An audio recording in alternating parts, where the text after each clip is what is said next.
Should Miles Morales replace Peter Parker as the main Spider-Man of the 616 universe? It's an interesting dilemma and almost paradoxical in a way, so let's talk about it. But before we get into that, if you are new to the channel, I want to urge all of you guys to subscribe. We're on the road to 30,000 subscribers, so join the best Spider-Man community in the entire world and subscribe to the channel. I know we can get to that goal. With that being said, let's get straight into this. So, Miles Morales came to the 616 universe through Secret Wars and has stayed here ever since. However, there has been one issue. He has had to inhabit a world that already has a Spider-Man, a main Spider-Man in fact, that being Peter Parker. Now, Miles Morales is from the Ultimate Universe where Peter Parker died, so he ended up taking the mantle of the character, which seemed like the right step in Miles' direction. However, when he came to the 616 universe, that kind of plateaued because there already was a mainstay Spider-Man, Peter Parker. And Miles kind of actually fell under Peter Parker's shadow. Despite his books being better than Peter's at the moment,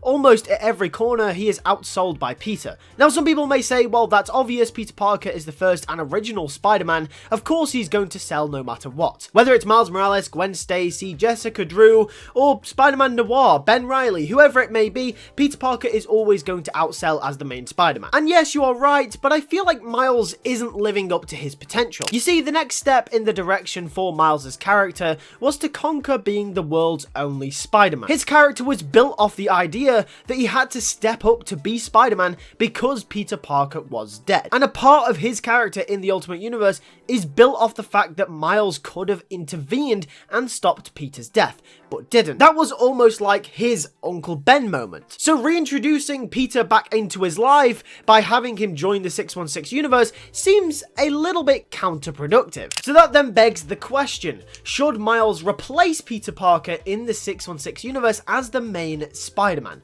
A lot of people at first will be taken back by this and will say, of course not. But hear me out, because I think he should. And here is why. Peter Parker at the moment in the 616 universe is absolutely abysmally awful. His character has been misrepresented for the longest time in history, and the stories that are being produced by the writing team are genuinely some of the worst that we have ever gotten from ASM. To generalize the problems that ASM is having, basically in a nutshell, is that they won't allow Peter Parker to grow up. He's stuck in this limbo where his problems are constant revolving doors. He's always broke, he's always getting into relationship issues, etc. Now, many people will say and argue that these are classic traits of Peter Parker, of the Spider-Man character, and that if they go away, that basically means he isn't Spider-Man anymore. Well, it does get to a point where they are making him this way for the sake of it. It gets to the point where the lack of development in static areas like these becomes really jarring. You're telling me that Peter somehow hasn't figured out how to hold down some kind of stable job for a prolonged period of time whilst being Spider-Man for the last 60 years. Exactly, it's absolutely ridiculous. Of course he would have figured this out by now. I mean, Peter Parker is an intelligent individual, and because of this, it's making the ASM books really stale and constantly feels like we're rehashing the same overtold stories over and over again. Now, Marvel Editorial has a reason to keep Peter this way. It's because they don't want him to grow up past their target audience. And that's fair to a point, but when you're writing about a character that sells majorly, it also means that you're destroying the overall reputation of that character and that franchise. And you're also making fun and mocking people who have been fans of the character, well, I don't know, for 10 or 20 years or so. I can't imagine how people growing up with Spider-Man when he was first invented feel now. They probably feel like nothing's happened, nothing's changed. Why is the same character that I was reading when I was a kid still the same? So this is where Miles Morales comes in.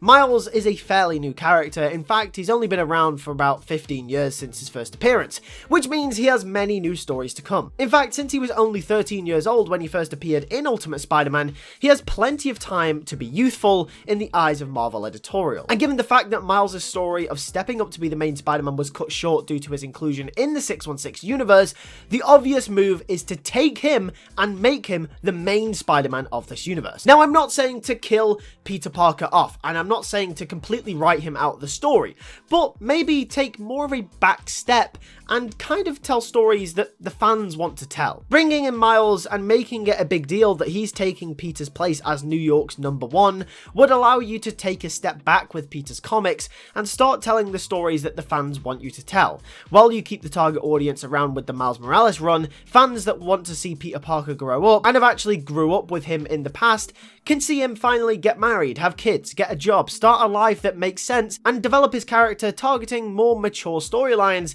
and more mature character development. Likewise, Miles Morales can get his chance to step out of Peter's shadow and finally become the main Spider-Man of the 616 universe, which is what his character was literally built to do in the Ultimate Universe. However, I also want to point out that I think Ultimate Spider-Man, currently being written by Jonathan Hickman, is doing this exact thing perfectly and is showing what the 616 Spider-Man should be doing, and I really hope one day that we can get that. But that's why Miles Morales should replace Peter Parker in the 616 universe. Here you can watch my video on issue 50 of Zeb Wells' Amazing Spider-Man run and detailing the problems that it has in it. Like I said at the start of the video, make sure to subscribe to the channel. Thank you so much for the members. You guys' support is absolutely amazing, and I'll see you guys in the next video. Take care and peace.